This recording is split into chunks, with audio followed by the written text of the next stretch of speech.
inconveniente. Profe, También, ¿sí?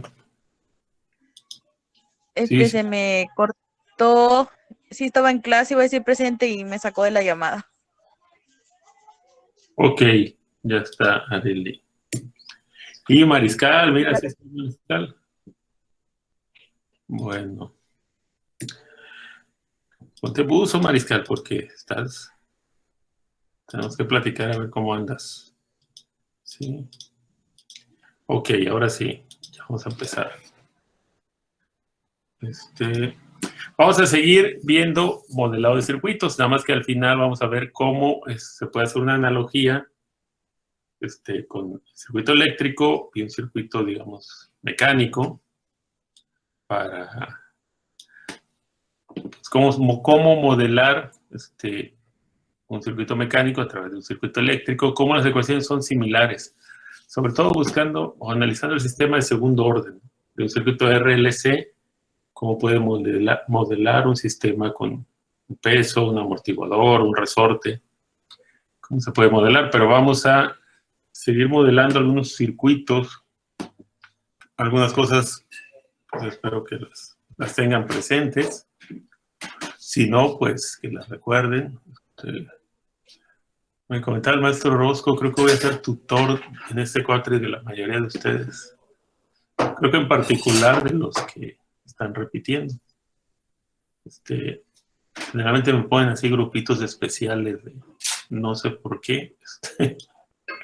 Sí, la verdad no sé qué tal me haya ido en las tutorías o si es un encargo especial, si es un premio, si es un castigo, no sé, pero bueno, voy a estar pendiente de la mayoría de ustedes. Me los voy a tener como tutorados. Entonces ya en sesiones de tutoría pues platicaremos más a detalle de cómo van, de por qué fue esa catástrofe el cuatri pasado en esta materia, por ejemplo, y bueno, otras cosas. Bien, este es un circuito, un transformador, si lo recuerdan. Si se recuerdan cómo funciona un transformador. Ustedes son de séptimo, ¿verdad? Okay. Y es que de repente le estoy dando clases de cuatri a un grupo de primero, a un grupo de cuarto, a un grupo de séptimo. Entonces a veces les digo, ustedes ya debieron haber visto esto y pues no, resulta que no. Pero ustedes ya debieron haber visto el transformador. Y luego estoy al pendiente de los de maestría, entonces imagínense cómo debo de tratar a los de primer cuatri, cómo debo de tratar ya a los viejotes de maestría. Entonces es diferente entre un grupo y otro. Y aparte también, por eso me va la onda a veces de algún tema si ya lo vieron o no lo vieron. Bien. Bueno, este es el transformador. Pero ya sabemos lo que hace un transformador. Llega corriente eléctrica, genera un campo magnético. Ese campo magnético fluye a través de un núcleo y se acopla a un devanado secundario. ¿Ok? Y esto pues es una maravilla porque está completamente aislado eléctricamente la entrada de la salida. ¿Por qué se aísla? Porque no hay contacto eléctrico. Esta corriente se convierte en campo magnético y luego el campo magnético se convierte otra vez en corriente. Entonces, es una maravilla, está aislado completamente. Aparte de la ventaja que con el número de vueltas, pues podemos subir y bajar el voltaje. Ya lo hemos comentado en electrónica de potencia, en control de motores. Entonces ya a estas alturas ya saben bien cómo funciona un transformador. Bueno, aquí lo que se hace en estas ecuaciones pues es modelarlo. O sea, modelarlo, obtener un sistema de ecuaciones diferenciales con las que nos puede decir el comportamiento de este transformador, que aquí lo veríamos como un sistema. Entonces, empezamos por analizar el voltaje de entrada, la ecuación del voltaje de entrada, o sea, y aplicamos, pues, ley de Kirchhoff de voltajes. O sea, la suma de los voltajes a través de esta malla, circuito cerrado, o sea, considerando que aquí hay una fuente de voltaje. Hay un voltaje en la entrada, luego hay una bobina, pero que esa bobina está acoplada a otra. Por eso es un transformador, ¿no? Son dos bobinas que comparten un mismo núcleo. Entonces, así como L1, la bobina 1 tiene influencia en L2, pues también L2 tiene influencia en L1. ¿Ok? También L2 tiene influencia en L1. Entonces, es lo que se pone aquí. El voltaje 1, ya sabemos que el voltaje en una bobina es el valor de la inductancia por la derivada de la corriente, o sea, la razón de cambio de la corriente respecto al tiempo. No depende de la corriente el voltaje, sino depende de qué tan rápido cambie esa corriente. Si yo a una bobina le aplico un voltaje de CD fijo, no voy a generar voltaje. O sea, no va a haber un voltaje en la bobina. ¿Por qué? Porque es corriente de CD, no está cambiando. Y el voltaje, la caída de voltaje o el voltaje que aparece en una bobina no depende del valor propiamente, si es 1 ampere, si son 10 amperes, sino qué tan rápido está cambiando. Eso es lo que hace que aparezca un voltaje.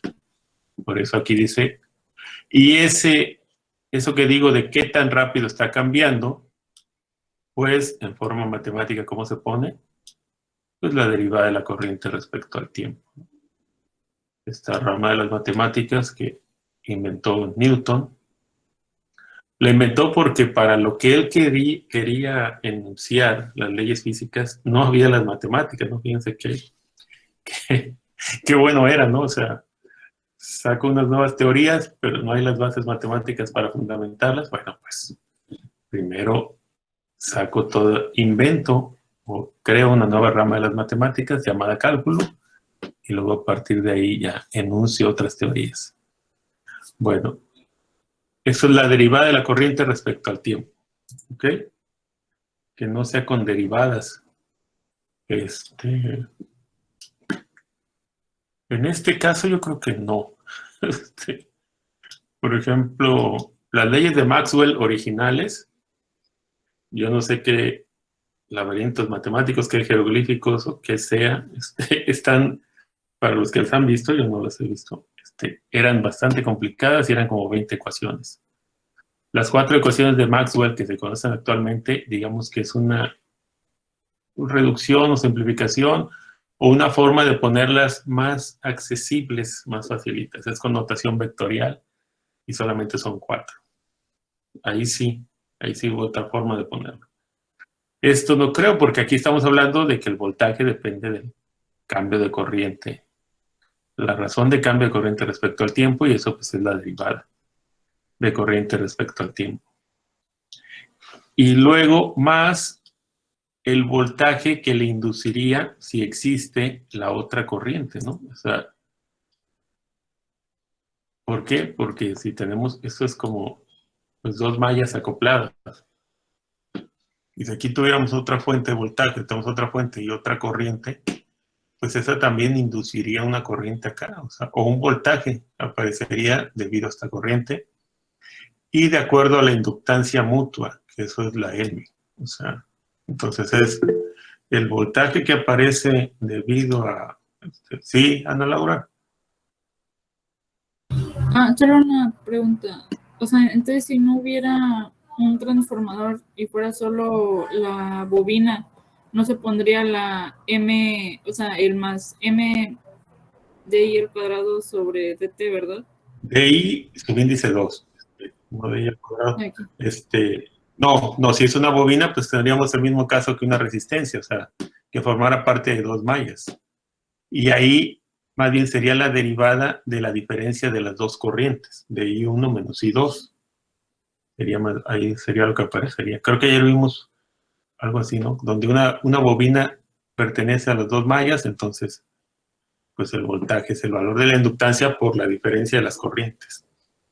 Pero aquí, no, aquí es otro devanado, que obviamente pues es otra malla, pero está acoplado magnéticamente al primero. Entonces, por eso se pone ahí la inductancia mutua, esta inductancia mutua M. ¿Ok? ¿Sí? No sé si contesté bien. Sí, doctor. Bueno, entonces, esta es la ecuación, podemos decirlo, de la malla 1. Tiene que ver con la inductancia mutua. Y pues en la otra malla es lo mismo, ¿no? El voltaje E2 es el voltaje en la bobina L2 más, pues, la razón de cambio de la corriente I1 por la inductancia mutua, o sea, cómo se afectan una y la otra. Entonces, este sería, bueno, aquí viene este otro modelo, pero ponemos así. Estas serían las ecuaciones, el sistema de ecuaciones, o sea, estas dos con las que podemos modelar este transformador. Aquí ya lo estamos modelando y ya yo puedo, sin armar el transformador, conociendo estos valores, resolver la ecuación diferencial, a partir de ahí modelarla, ver cómo se comporta, y tal. Aquí tenemos este otro circuito con inductancia mutua. A ver. Aquí nada más para que quede más claro, pues le pongo el núcleo, ¿no? Que se vea que están... Se entendería que están acopladas a través de un núcleo. ¿Sí? Igual tenemos L1 y L2. Pero aquí está, solo como comentario, y hay que tenerlo claro, que van a estar conectadas a un voltaje de CD. Entonces, el acoplamiento se va a dar únicamente cuando cierre o abra el interruptor. Cuando ya el voltaje de CD, por decirlo así, se estabiliza, pues aquí ya, bueno, aquí tenemos un circuito de RLC, ¿no? Va a oscilar y demás. Pero lo que se va a inducir acá, pues va a ser solamente cuando la corriente esté variando. Es cuando se va a inducir algo acá. Que bueno, si no estuviera la bobina, o si no estuviera el condensador más bien, porque ahí lo vamos a ver, ahí ya se forma un sistema de segundo orden. Cuando ya lo empezamos a ver aquí, luego, más a detalle, ya se forma un sistema de segundo orden que va a tener oscilaciones y luego se va a estabilizar. Y solamente, sobre todo en el encendido y en el apagado, es cuando está el cambio más brusco de corriente y es cuando se va a inducir. ¿Okay? Es cuando se va a inducir aquí. De hecho, así fue como lo hizo Faraday. Pues yo no creo que en ese tiempo hubiera fuentes de corriente alterna. Lo único que tenían era la pila de Volta y tenía, o sea, el anillo así con todo el devanado, ¿no? Y otro anillo, otro devanado metido ahí.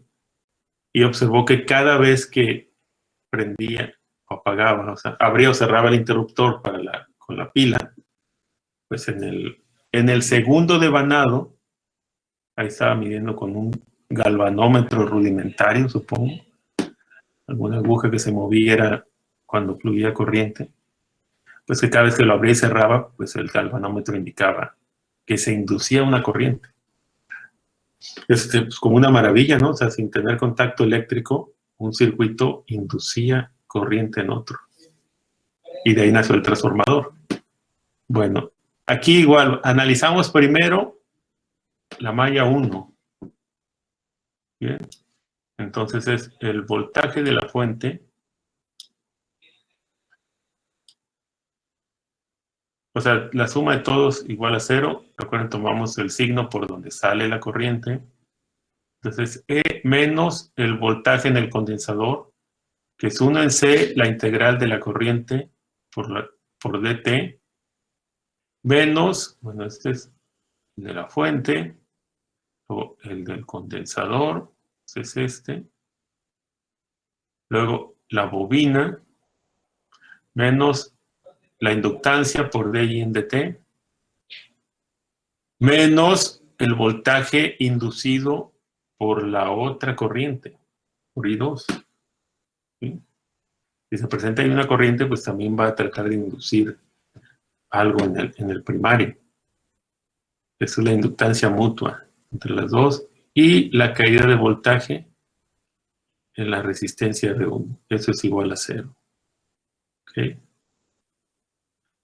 Luego, bueno, pensé que aquí ya estaba resolviéndose la ecuación, pero no, así se deja plantear. Y en la malla 2, pues es el voltaje, la caída de voltaje o voltaje inducido en L2 por esta corriente I2 menos el voltaje inducido por la corriente I1, ¿ok? Menos la caída de voltaje en la resistencia. Y ya aquí tendríamos un modelo del circuito. Aquí están las ecuaciones diferenciales de este circuito. Ese es el modelo de este circuito. Ya lo estamos entendiendo. O sea, el proceso de que un fenómeno físico, en este caso un circuito, un fenómeno eléctrico que ocurre ahí, lo podamos plasmar en ecuaciones. Eso es un gran paso allá. Un gran paso. Otra vez vuelvo al ejemplo de Faraday. Él no podía hacer esto. O sea, nada más eran experimentos de laboratorio. Pero cuando pasas de eso a ponerlo ya en ecuaciones, pues ya hay un salto. O sea, ya hay una mejor comprensión. Y la ventaja de tener el modelo, pues es que no necesitas estar armándolo y armándolo. Ahora con matemáticas puedes, ¿cómo se llama? Pues ver cómo se comporta. ¿Ok? Sí, Ana Laura, dime. Perdón por otra vez, pero me preguntas por qué en el modelo del circuito está en positivo y en el otro lado está negativo, y supongo que en este circuito es negativo por la dirección de la corriente, ¿o no es así? A ver, ¿dónde están? Ah, las ecuaciones o dónde están Sí, negativos. en las ecuaciones, porque en el pasado era más la inductancia mutua y aquí todo es menos, pero cuando hace el modelo del circuito es más. Entonces, ¿por qué pasa eso? Sí, aquí está puesto como... pero es que aquí está, digamos que está pasado al otro lado. Esto en realidad es, si aquí pusieras, o sea, esto en realidad es igual a 0. Sí. Pero bueno, buena observación. Pero lo que pasa aquí es que en realidad aquí es la ecuación, digamos, original es esta. Menos, así como está en el otro. Aquí ya está, ya se pasó a un lado de la ecuación el voltaje, que es como queda en el otro al final, ¿sí? O sea, la ecuación original, digamos, con la que planteas con la ley de Kirchhoff de voltaje es esta. Esa es la ecuación. E menos, bueno, ¿sí? Y luego ya lo único que está haciendo es pasando el voltaje al otro lado de la ecuación o pasando esto al otro lado de la ecuación. Por eso ya este menos, ¿sí? Pues se convierte en, bueno, aquí se convierte en más. También este menos se convierte en más.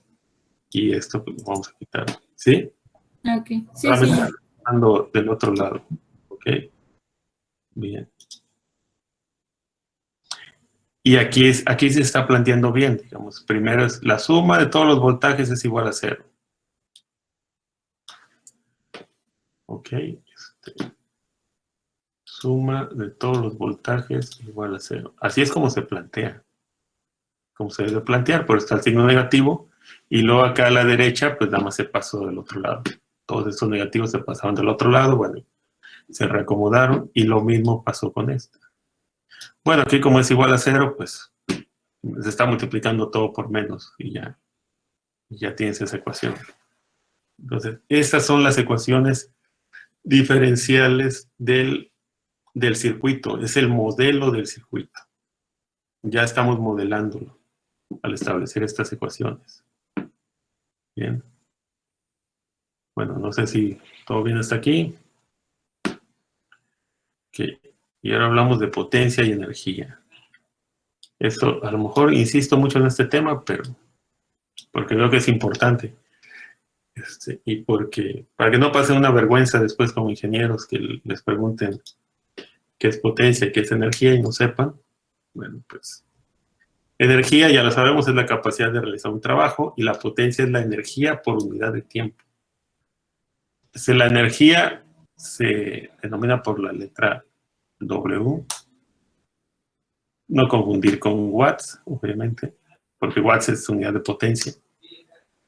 Los joules sobre segundo son los watts, que es lo mismo en el caso de la potencia eléctrica que los amperes. O sea, un watt es joule sobre segundo, watt en potencia eléctrica es volt ampere o volt por coulomb sobre segundo o newton metro segundo. Todo esto es lo mismo, son los watts. Y expresado, digamos, en esta forma, la potencia, pues es la derivada del... Ya no lo pude hacer más grande. Bueno. La potencia es la derivada de la energía respecto al tiempo. O sea, dW entre dt. Esa es la potencia. ¿Okay? Aquí podemos también despejar, ¿no? Que la energía es la potencia por el tiempo. Y de hecho, recuerden, es lo que nos cobra Comisión Federal. No nos cobra la potencia, nos cobra la energía consumida. O sea, potencia por el tiempo transcurrido. Eso es lo que nos cobra. Bueno, partiendo de esta ecuación, potencia es igual a la derivada de la energía respecto al tiempo. Esto sería la potencia de una resistencia. ¿Sí? La potencia de una resistencia sería, pues, es otra vez E por I, ¿no? Bueno, esta fórmula dW entre dt, aquí está puesto la derivada de la energía respecto a la carga y luego la derivada de la carga respecto al tiempo. La derivada de la carga respecto al tiempo, pues, es la corriente eléctrica, ¿sí? Y esto es el voltaje, la derivada de la energía respecto a la carga. Recuerden, la corriente es la cantidad de carga eléctrica que pasa en determinado tiempo, ¿sí? Si pasan, creo que un coulomb, ¿no? Por segundo es un ampere. Bueno, ya la definición de amperio, pues es, el sistema internacional trae otra más elaborada, pero se supone que en un segundo pasa un ampere. Perdón, un coulomb de carga eléctrica. Que es 6.25, ¿no? Por 10 a la 28, no sé, bueno, no quiero decir un dato demasiado erróneo, pero la cantidad de electrones que pasan en un segundo es un ampere. Por eso aquí esto, pues es V por I, y es la potencia eléctrica, ¿sí? Esa es la potencia disipada en la resistencia. La energía, entonces, va a ser la integral de esto, de 0 a un tiempo final de la potencia. Entonces es la integral en un intervalo de E por I por dt. Esta es la potencia disipada en una resistencia, que es el caso más sencillo. Es V por I, la energía que se ha consumido ahí es V por I por la derivada del tiempo. ¿Ok? Después hay que analizar, bueno, la energía, eso es lo mismo, la energía de una resistencia, la energía que almacena un condensador, la energía que almacena una bobina, y luego ya pasaremos a la analogía mecánico-eléctrica. O sea, como un circuito RLC pues puede modelar un sistema de resorte, amortiguador y un cuerpo y una masa. Nada más que lamento cortar la inspiración así tan bruscamente, pero tengo ahorita una reunión para ver unos temas de las tesis con los de maestría. Entonces voy a adelantar, pues unos 15 minutos antes vamos a terminar, ¿sí? Así como que yo sé que se quedan con ganas de ver más el día de hoy, pero lo siento, muchachos. Vamos a detenerle por el momento aquí, para crear